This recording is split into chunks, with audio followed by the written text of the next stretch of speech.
तो चलिए आगे बढ़ेंगे, जहां पर हिमाचल प्रदेश से कोरोना वायरस को लेकर एक अच्छी खबर सामने आई है। आपको बता दें कि पिछले 7 दिनों से प्रदेश में एक भी नया केस सामने नहीं आया है। जी, प्रदेश में अब तक 5,772 लोगों का कोविड-19 टेस्ट कराया गया है, जिनमें से 5,726 लोगों की रिपोर्ट नेगेटिव आई है। इनमें से 40 पॉजिटिव मामले सामने आने के बाद अब महज 10 मामले प्रदेश में एक्टिव हैं। हालांकि एक की मौत हुई है। आपको यह भी बता दें कि प्रदेश में 5,952 लोग 28 दिन के लिए क्वारंटीन किए गए हैं। अब ऐसे में प्रशासन और प्रदेश सरकार लोगों से अपील कर रही है और जनता टीवी भी लगातार आप सभी से अपील कर रहा है कि घर पर रहें, सुरक्षित रहें।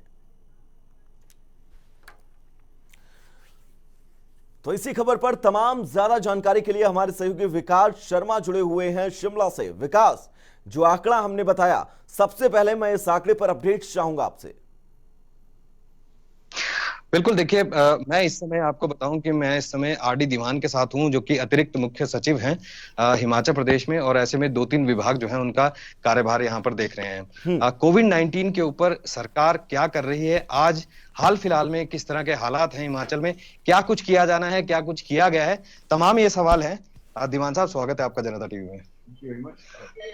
किस तरह से देखें आज की स्थिति, जो जिस तरह से सरकार दावा कर रही है कि संभाल लिया गया है, पूरी तरह से परिस्थितियां जो है नियंत्रण में है, क्या कुछ किया गया है कोविड-19 को लेकर, कोरोना वायरस को लेकर, आज क्या हालात हैं? देखिए, आप रोज अखबार में पढ़ते हैं और डाटा हम आपको डेली सप्लाई करते हैं। हिमाचल प्रदेश सरकार ने बहुत और अन्य प्रदेशों से और राष्ट्रीय स्तर पे फैसले होने से पहले हमने काफी फैसले कर लिए थे और इसकी वजह से हमारा बचाव हुआ। आपको पता है, राष्ट्रीय स्तर पे ऐसे आदेश थे कि लॉकडाउन करना है। हमारी सरकार ने यह निर्णय लिया कि हम लोग कर्फ्यू लगाएंगे, क्योंकि लोगों को कर्फ्यू की ज्यादा समझ आती है। कर्फ्यू के थोड़े समय के लिए कर्फ्यू उठाया जाता था और लोग घर से बाहर निकलते थे, सोशल डिस्टेंसिंग नॉर्म को फॉलो करते थे और लगभग हमने बड़ी सख्ती के साथ इसका पालन किया। हमने बाकी स्टेटों से भी हमें रिपोर्ट प्राप्त होती है, हमारे स्टेट के लोग बाहर भी जाके आए हैं, कि बाहर से यहाँ आते हैं, बुलाते हैं कि प्रदेश में जितनी सख्ती थी अन्यथा बड़ी कम सख्ती थी, और उसी वजह से हम बेटर सख्ती से और बेटर टेस्टिंग से, बेटर टेस्टिंग स्ट्रेटेजी की वजह से और बेटर कंट्रोल स्क्रीनिंग की वजह से हमने ओवर द लास्ट 1.5-2 महीने पे अच्छा काम हुआ है और हमें इस बात की संतुष्टि है, स्थिति लगभग नियंत्रण में है। आजकल में थोड़ी सी व्यवस्था को लेके हमें थोड़ी चिंता हुई है, क्योंकि काफी लोग बाहर से आए हैं, परमिट पे आए हैं, कुछ लोग इंटरस्टेट मूवमेंट उनको अलाउ किया गया है, तो उसकी भी व्यवस्था प्रदेश सरकार ने कर दी है। हम सरकार ने निर्णय लिया है कि हर पंचायत में प्रधान की जिम्मेदारी होगी कि वो जितने भी लोग बाहर से आए हैं वो कम से कम 14 दिन तक होम क्वारंटाइन में। लेकिन धीमान साहब, यहाँ पे सवाल ये है कि बहुत से लोग जो हैं, पिछले कल जो है वो डाटा ये आया कि 23,000 से ज्यादा जो वाहन है वो यहाँ पर एंटर होते हैं। बहुत से लोग जो हैं वो यहाँ पर आते हैं, हालांकि आंकड़े जो है वो मेल नहीं खा रहे थे, क्योंकि ये कहा गया गाड़ियां ज्यादा आ गई, लोग कम आए। तो ये किस तरह की व्यवस्था रहेगी? इतने सारे लोग यहाँ आएंगे, क्या उनकी स्वास्थ्य की जांच होगी? क्या किट्स उपलब्ध हैं? जांच के जो इक्विपमेंट्स हैं, क्या वो पूरी तरह से उपलब्ध है सरकार के पास? आप बहुत ठीक बात बोल रहे हैं। इनफैक्ट बीच बीच में ऐसे परमिट कुछ ज्यादा संख्या में जारी हुए, समय समय पर कुछ स्थानों पर एक रश की स्थिति पैदा हुई, जिसके बारे में सरकार को चिंता हुई, इसलिए परमिट व्यवस्था को टेम्परेरी पॉज कर दिया गया, हाल्ट कर दिया गया। अब अगर ओवरऑल सारी स्थिति का जायजा ले रहे हैं, अब भारत सरकार ने कुछ नए ऑर्डर किए हैं, जिसके तहत माइग्रेंट वर्कर, पिलग्रिम्स, टूरिस्ट और स्टूडेंट्स, ये कुछ कैटेगरी को उन्होंने कहा कि इनकी मूवमेंट इंटरस्टेट अलाउड होगी, और इसके लिए स्टेट गवर्नमेंट के कुछ अधिकारी लोग जो नोडल अफसर अपॉइंट होंगे वो दूसरे प्रदेशों के साथ संपर्क करेंगे और उसके हिसाब से उनकी मूवमेंट प्लान होगी। इसलिए अब ये और भी एक ऑर्गेनाइज तरीके से व्यवस्था करने की जरूरत है, ताकि कहीं पर रश ना हो और सोशल डिस्टेंसिंग नॉर्म को कहीं वायलेट ना हो। और जैसे आपने कहा कि कुछ लोग जो ऐसे स्पॉट से आ रहे हो जहां पे हमें खतरा हो, क्या उनकी टैक्सी व्यवस्था हमारे पास है कि नहीं, वो सारी बातों को लेके हम एक सिस्टम क्रिएट कर रहे हैं। अभी अगले 1-2 दिन के अंदर आईटी डिपार्टमेंट को है, उनको सरकार ने आदेश दिए हैं कि ऐसा एक रजिस्ट्रेशन सॉफ्टवेयर बनाए, जिसपे जितने भी ऐसे आने वाले लोग हैं अपनी रजिस्ट्रेशन करें, उसके नंबर को ध्यान में रखते हुए उनके पास अपना वाहन है या नहीं, या सरकारी वाहन वो चाहते हैं आने के लिए, वो सारी डिटेल को कैप्चर करेंगे। उसके बाद 2 दिन के बाद सरकार फैसला करेगी कि किस स्थान से कैसे मूवमेंट होनी है, कब होनी है, प्राइवेट गाड़ी से होनी है, सरकारी गाड़ी से होनी है, वो सारी बातों में निर्णय करेंगे और स्टैगर्ड मैनर में ही वो उनकी मूवमेंट अलाउ करेंगे। इस बारे में पूरी व्यवस्था कायम होगी। जहां तक टेस्ट किस्ती और टेस्टिंग की व्यवस्था का मामला है, टेस्टिंग के लिए अभी तक जो प्रोटोकॉल है, सिम्टोमेटिक लोगों को टेस्ट करते हैं। जो फ्लू लाइक सिम्टम वाले लोग होते हैं, फीवर वाले होते हैं, उनको हमने टेस्ट किया।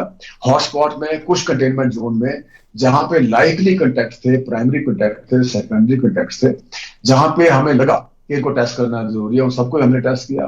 प्रोटोकॉल से बाहर जाके भी टेस्ट किया, इस बात के लिए संतुष्टि प्राप्त करने के लिए कि ऐसे लोग कहीं इन्फेक्ट ना हो गए। तो हमें इस बात का संतोष है। अभी तक जो भी हमने वाइड स्प्रेड टेस्टिंग की है, फ्लू कॉर्नर से की है, ब्लॉकों में जाके टेस्टिंग की है, हर हॉस्पिटल से सैंपल उठाए, अभी तक स्थिति प्रदेश में पूरी तरह नियंत्रण। धीमान साहब, एक चीज और बताएं कि आंकड़े क्या हैं, कितने लोगों को निगरानी में रखा गया है, कितने लोगों के टेस्ट कंप्लीट हो गए हैं, या फिर कितने जो हैं वो यहाँ पर डेथ्स हुई हैं, या कितने जो हैं वो अभी एक्टिव मामले जो हैं वो कितने हैं यहाँ पर संक्रमण के? कुल मिला के लगभग 11,000 लोग हमने अभी तक इनको अभी तक सर्वेलेंस में रखा था। उसमें लगभग 6,000 लोग जो है अपने 28 डेज पूरे कर गए, उसको हमने सर्वेलेंस से हटा दिया। लगभग बाकी लोग अभी सर्वेलेंस पे हैं। हमने अभी तक लगभग 5800 टेस्ट कर लिया है। कुछ आज भी लगभग 150 टेस्ट, 300-250 टेस्ट होंगे। तो लगभग समझे कि 6,000 के करीब आज शाम तक टेस्ट हो जाएंगे। जैसे हम जानकारी देते रहते हैं समय समय पर आपको, सर्वेलेंस का नंबर हमारा बढ़ता गया समय समय पर, कई कारणों से बढ़ा। बॉर्डर से लोग आए, उनको भी सर्वेलेंस में डाला।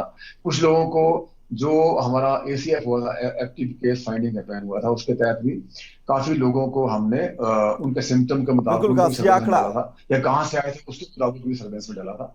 तो ये नंबर समय समय बढ़ता रहा। किंतु ये अच्छा ही है कि हमारे हेल्थ वर्कर्स जाके ऐसे लोगों को जो सर्वेलेंस में, उनको डेली उनके हेल्थ कंडीशन को मॉनिटर करते हैं, उसके बारे में हमें बताते हैं। अगर कोई किसी के सिम्टम बढ़ते हैं, दवाई के बावजूद भी सिम्टम इंप्रूव नहीं होते हैं, उसके हम सैंपल लेते हैं। और ये व्यवस्था लगभग ठीक चली हुई है। और टेस्टिंग में हम इसी प्रोटोकॉल को और भी एक्सपेंड करना चाहते हैं।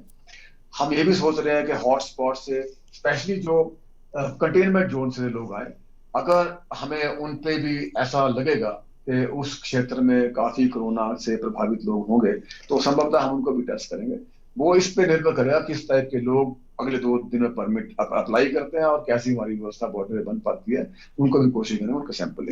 अच्छा, इसके अलावा अब टूरिज्म विभाग भी आप देखते हैं, टूरिज्म में आज क्या देखते हैं, कितना नुकसान यहाँ पर हो गया? क्योंकि ये कहा जाता है आर्थिक रूप से एक बड़ी एक इनकम जो है वो यहाँ से आती थी, 6,000 करोड़ के आसपास जो है वो इनकम यहाँ से आती थी। आज कितना बड़ा झटका लगा है और सरकार इसमें आगे पटरी पर वापिस जो है इस अर्थव्यवस्था को लेकर आए, इसके लिए क्या प्रयास किए जा रहे हैं? आप बिल्कुल ठीक बोल रहे हैं। टूरिज्म सेक्टर एक ऐसा सेक्टर है जिसको बहुत बड़ा नुकसान होने की आशंका है और लंबा समय तक नुकसान होने की आशंका है। प्रदेश तो एक टूरिस्ट स्टेट है और हमारे यहाँ तो जो गर्मियां हैं, ये सीजन है, लगभग मार्च में 11% और अप्रैल में 12% और मई जून में 13% ऑफ एनुअल ट्रैफिक, वो इतने लोग आते थे। दैट मीन हमें काफी ज्यादा, लगभग ऑलमोस्ट 50% लॉस तो जून तक लगभग सारी ट्रैफिक का हो जाएगा। किंतु वो प्रश्न नहीं है। प्रश्न यह है कि आगे भी टूरिस्ट एक्टिविटी नॉर्मल कब होगी, वो चिंता का विषय। ये अब ये सारे कई सारे स्टेक होल्डर्स में इन्वॉल्व है, ऑनर्स इन्वॉल्व है, एम्प्लॉइज इन्वॉल्व है, all kind of unorganised worker involve है। लाखों लोग जुड़े हुए हैं, लाखों लोगों की आजीविका जुड़ी हुई है। सरकार इसके बारे में चिंतित है।